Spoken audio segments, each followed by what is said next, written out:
I am not and never have been much of a reader. The vast majority of my experiences reading have been to kill time, to meet an incentivized goal, or to complete an assignment. That being said, there are exceptions. Growing up, I lived with my single mother and 3 siblings. She was never a very warm person, and because she was also unemployed, we spent a lot of time with our other family members.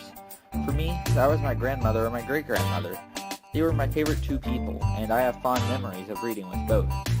In particular, my great-grandmother Nana would take me out to her back patio and read to me the Junie B. Jones books, and that was a time I valued very highly. When she passed away, my mother's mother, whom I call Grammy, would be the one to read with me, but the routine eventually faded away.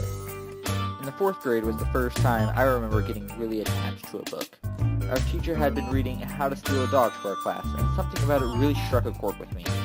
I remember that book so clearly because I was so invested in the story I had to move away before we finished it. Throughout middle school I hardly touched the school's library, but in high school I practically lived there.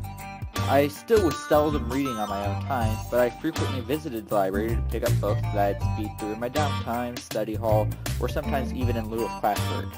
I became really close friends with our assistant librarian, and she would take the initiative to prepare a stack of recommendations for me, knowing that I'd come back.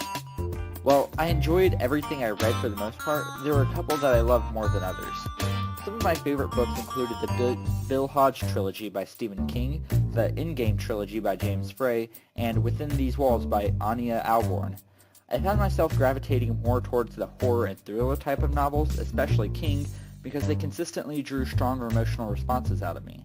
These were the books that got me sidetracked from my schoolwork and got me to read in my free time at home. Starting my junior year of high school, I began taking a strong liking to audiobooks and continue to buy them regularly today. Although not really the same thing, audiobooks are easier to consume as a college student because of time restraints.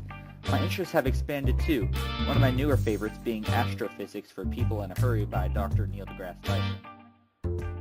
I am not, and never have been, much of a reader.